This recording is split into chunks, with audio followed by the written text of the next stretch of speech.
A Shonen Jump é primariamente conhecida por suas diferentes vertentes de Battle Shonen. Tem Battle Shonens como Sakamoto Days, que são mais pé no chão e passam majoritariamente no cenário urbano misturado com algum tipo de ficção. Tem outros como Bleach, que possuem elementos urbanos, mas fogem disso, enquanto criam um universo imenso, mas com nuances que fogem um pouco da expressividade exagerada vista em outros semelhantes. Temos os clássicos Long Run Shonens, que estampam a revista como Dragon Ball, que redefiniram a maneira de retratar a aventura e o romantismo dos mangás. Todas as obras, apesar de serem distantes em ideias e em estrutura, possuem a semelhança de serem shonens focados em luta com pitadas de comédia aqui e ali também. Mas todo mundo sabe que entre os mangás que estouram e furam a bolha, existem aqueles mais ocultos que passam desapercebido. Imagine Tanten no Gami Neuro é um exemplo desses. Neuro é um mangá que teve reconhecimento o suficiente para ganhar uma adaptação, mas não foi uma adaptação completa e tão fiel. Além disso, não foi o suficiente para tornar a obra relevantemente popular ao redor do mundo. Nos Estados Unidos até chamou um pouco de atenção, mas nada tão grande, especialmente quanto à obra original. Apesar de não ser um exemplo de mangá que foi cancelado, acho válido comparar a situação de sua popularidade com o padrão que vimos com eles. A Jump de tempos em tempos se renova, no sentido de que existem períodos que histórias de determinados tipos fazem muito mais sucesso e outras menos. Atualmente vimos que a revista está negando a ideia de prolongar tanto seus trabalhos como era nos anos 2000 com os shonens mais longos, por exemplo. E também existem temas que naturalmente chamam mais atenção do público-alvo do que outros. Não é nem questão de determinada obra ser ruim ou pouco criativa. Às vezes ela só está no lugar errado e no momento errado. É muito raro ver uma história indo contra os padrões da revista e conseguindo sucesso. Eu encaixo o Neuro dentro dessa ótica, pois o mangá vai contra tudo que vimos em shonens de ação dos anos 2000, e até atualmente se destacaria como algo especial. Majin Tanten no Gami Neuro é um mangá lançado na segunda metade dos anos 2000, escrito por Yosei Matsui, o mesmo autor de Assassination Classroom, que também é outra obra da Jump com premissas e cenários relativamente distintos do que vimos.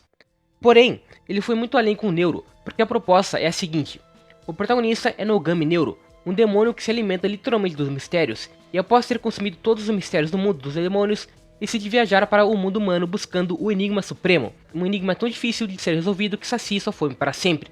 Para se disfarçar no mundo humano, ele começa uma parceria com a Yako Katsuragi, uma estudante do ensino médio que acabou de passar pelo assassinato do seu pai. Ambos se juntam para formar uma agência de detetives onde Yako atua como fachada, fingindo ser a detetive principal, enquanto Neuro é o assistente, quando na verdade é o inverso. Neuro é um personagem que possui poderes com características demoníacas na aparência, mas não são necessariamente os mais poderosos para lutas. Ele os usa para resolver os mistérios de um jeito que ninguém normal conseguiria. Com essa sinopse básica dá para perceber que o mangá tem aspectos que remetem a outras obras da Jump. Se passa majoritariamente num cenário urbano que é afetado por seres que transcendem esse cenário e tendo coexistir a sociedade normalmente. Comparando com algo da época, acho que o mais próximo é Bleach nesse sentido. No entanto, ele não tem tanto foco em lutas, apesar de ter bastante. O foco superficial é na resolução de mistérios, inicialmente com casos que seguem o formato típico de vilão da semana. O primeiro caso é um exemplo de como isso funciona. Neuro encontra Yako depois de ter saído do funeral de seu pai e resolve junto com ela um crime de envenenamento cometido no restaurante que eles estavam. O caso seguinte, que já é mais desenvolvido, é para resolver justamente o assassinato do pai da protagonista, pois antes ele tinha sido arquivado como suicídio por ter sido cometido por gente que estava justamente envolvida na investigação. É bem criativa a maneira como o Neuro resolve esses assassinatos, porque não é exatamente por uma grande linha lógica, mas sim por seus diferentes poderes. Ele consegue literalmente absorver informações através do seu corpo para reimaginar cenários. O personagem tem um certo domínio temporal, tanto que ele leva a Yako ao restaurante do primeiro caso, sabendo que um assassinato vai acontecer daqui a instantes. Pode-se dizer que é um detetive Conan mais maluco no seu início, depois ele começa a ter arcos mais bem definidos com vilões maiores. Eu já acho a premissa por trás do personagem do Neuro uma das mais criativas na revista. É um cara que se alimenta de mistérios esses que pautam os temas mais sérios do que o normal na demografia que a obra trabalha. Me lembrou um pouco o conceito de mistério dado pelo Deido em Sobotei, no sentido de que a graça dos mistérios é, justamente, o caminho da descoberta e não a chegada. Depois que a resposta para o mistério é descoberta, ele perde o efeito. Existe um prazo de validade para que ele seja interessante, e quanto mais difícil é, para passar desse prazo de validade, melhor ele se torna. O que torna um mistério melhor é a complexidade por trás dele, a não obviedade. Neuro se alimenta de mistérios por também se divertir com eles. Eu gosto de como ele simboliza um pouco da relação dos humanos com esse tipo de situação. Mas o que mais destaca Majin Tanten no Gami Neuro dos outros mangás da Shonen Jump é sua estética e proximidade com o terror. Eu sei que existem diversas situações em outras histórias que possuem um tom de terror ou amedrontador em algum sentido, É bem comum ver, por exemplo, o uso de yokais em premissas de exorcistas, mas nesses casos não é o que exatamente tem te dar medo, sempre acaba pendendo pro lado da luta. Já esse mangá é bem diferente, ele de fato se preocupa em criar um visual grotesco que te incomode, enfatizado especialmente pelo personagem principal. Normalmente quando ele aponta o suspeito e resolve o mistério, o alvo passa por uma espécie de deformação, enquanto o neuro também se transforma para sugar o conteúdo do mistério. O autor tinha o objetivo de mostrar que, apesar de ser um humanoide, que consegue se disfarçar o suficiente no mundo humano, ainda era um forasteiro. Então essa aparência normal era facilmente alterada por uma figura indeterminável que alterava o clima da cena. Esse fator fez com que a história se destacasse, mesmo sendo um shonen ele tinha mais coragem para ser incomodativo, sem apelar para a violência gráfica banal. De mangás mais relevantes lançados entre 2005 e 2009, período de publicação de Neuro, teve To Love Ru, Sketch Dance, Toriko, Bakuman, Kuroko, Beelzebub e Medaka Box. Muitas obras bem diferentes umas das outras, mas todas compartilhando lutas ou grandes momentos de ação, comédia e um clima mais leve do que é visto em Neuro. Além de ser um trabalho notavelmente único por tudo isso, é por suas temáticas. A partir de determinado momento o mangá entra em uma fase mais séria, focada na luta do Neuro contra X, o maior criminoso até então. Depois desse grande arco, o restante é focado na luta dele com Six. Durante os 200 capítulos, o protagonista passa por mudanças na maneira como enxerga os humanos. Inicialmente ele é puramente sádico, arrogante e visa usar Yako apenas como uma ferramenta para conseguir se satisfazer sem ser perturbado.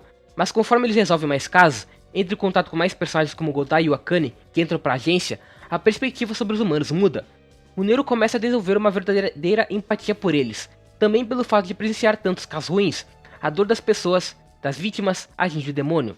Não quero dizer que isso acontece no sentido de humanizar o protagonista, porque a esse ponto criou-se uma noção bem restrita da humanização de demônios.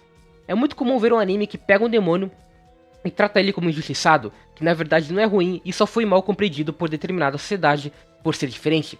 A maioria não faz isso bem e já saturou, do mesmo jeito que só fazer um demônio maligno, maquiavélico não funciona em boa parte das vezes. O Neuro meio que fica no meio termo disso tudo. Um diálogo que evidencia esse ponto é entre ele e Six.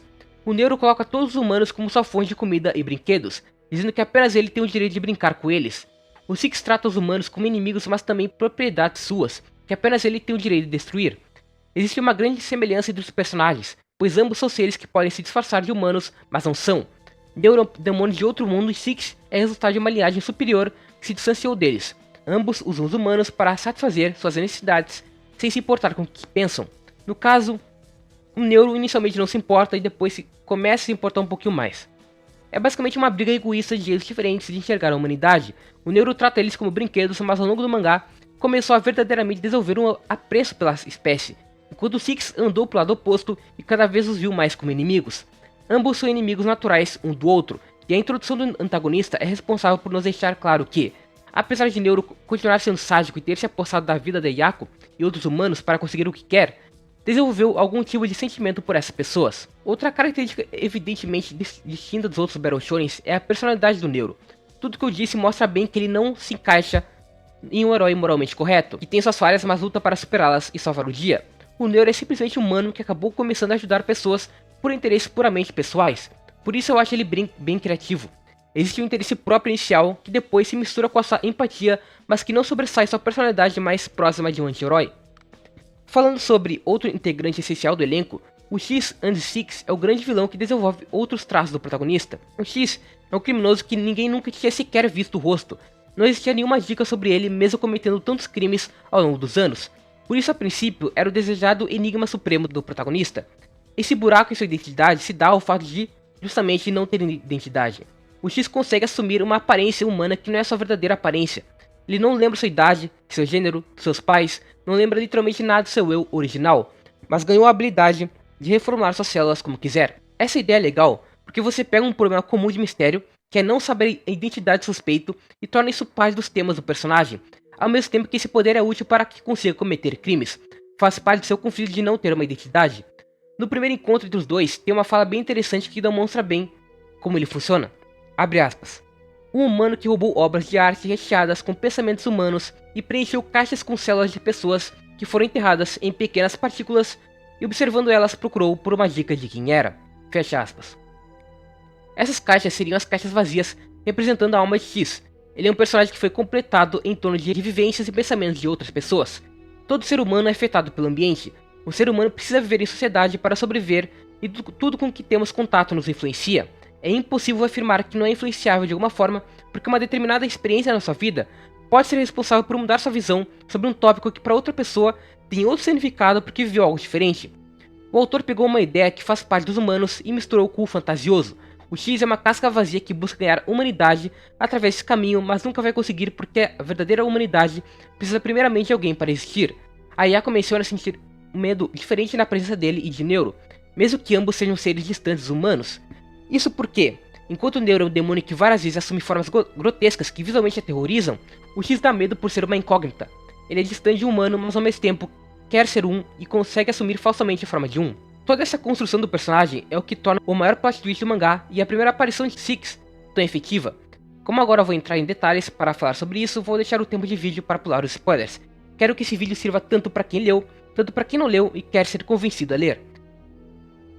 O Six é introduzido revelando que toda a incessante busca de X era inútil e sua existência era uma farsa, sendo um clone dele que passou os primeiros 5 anos de vida preso sofrendo por experimentos. Ou seja, ele nunca teve a oportunidade de ter algum eu para encontrar. Desde o seu nascimento foi atribuído ao seu estado atual. Não tinha mãe porque mataram, não tinha casa porque viveu preso, não tinha conhecidos, nada que o definisse. Como eu disse, humanos são também definidos por seu ao redor. Se você não tem nenhuma dessas coisas, o que você pode ter para dizer que é seu? Pensamentos, gostos, alternativas individuais que o X ainda não conseguia ter. Como esse vilão ocupou boa parte da história, eu achei uma ótima sacada introduzir o grande vilão principal verdadeiro com uma revelação que choca completamente o que a gente tinha visto. E ainda por cima depois, o X é capturado e volta a ser usado como experimento pela espécie do Six. O Six faz parte de uma nova linhagem de humanos evoluídos que passaram pela teoria da evolução ortogenética. Para quem não sabe, essa é uma teoria datada que trabalhava com a hipótese da evolução ser guiada por uma tendência inata em direção a um objetivo ou direção específica, e não uma seleção natural.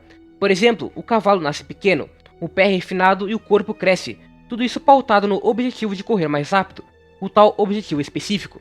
Além disso, a humanidade, ao usar cavalos para seus afazeres, também os evoluiu para esses determinados afazeres. Six é o líder de uma organização formada por humanos que teriam passado pela evolução ortogenética, ao ponto de terem começado a desprezar os humanos como seres inferiores. A ideia do grande vilão fazer parte de uma raça superior, o que se coloca como superior em outros sentidos, é batida. Todo mundo já viu isso, inclusive partindo para analogias com a vida real. Acredito que em Neuro tem um tom de ser análogo a Eugênios também. Contanto, aqui no mangá, essa ideia funcionou muito melhor, pois foi uma maneira de completar o que estava sendo desenvolvido com X, a busca pela identidade. Se usarmos a definição dada de evolução ortogenética, ela pode ser comparada pela busca de um ser humano por sua identidade própria. Uma grande parte da identidade da pessoa está, como eu disse, em seus gostos esses que são executados por hobbies, e todos temos um gosto maior, que é o principal guia da nossa vida. Você pode criar a identidade de médico, focando na direção específica de se tornar um, até evoluir para essa forma. Pode criar a identidade de ser o maior corredor do mundo e treinar o suficiente todos os dias para esse fim específico ao ponto de evoluir. Então eu comparo a alteração no DNA do Six e do seu clã com o que é visto mundanamente nos humanos. Passamos por algo parecido com essa evolução, mas Six representa uma visão distorcida disso que nem X representava de sua falta de identidade usada como vantagem para cometer crimes. Não é só uma visão distorcida, é uma visão maligna. O Six representa a evolução da má intenção, uma vez que essa evolução foi causada pelo desejo de evoluir seu cérebro e se tornar superior aos outros, um desejo motivado por seu mal interior. Na verdade, a evolução ortogenética de Six não foi para se tornar um super-humano, foi para se tornar o mal por definição.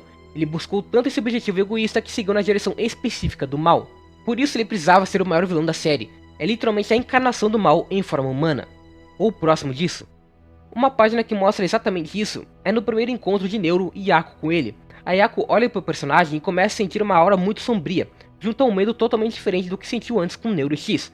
O mangá retrata isso usando uma arte grotescamente malvada. Não é o grotesco do Neuro, que é um grotesco nojento e que dá medo. É um grotesco que lembra a morte. Magia Tanto em Inogami Neuro é um dos produtos mais particulares e atemporais da Shonen Jump. Mesmo atualmente não vimos uma obra que chegasse perto de consistentemente abarcar um mundo mais obscuro como essa faz. Leiam o mangá, porque o anime além de não ser completo, não consegue chegar próximo de adaptar para o audiovisual a atmosfera criada pelo Matsui, devido aos seus problemas de produção.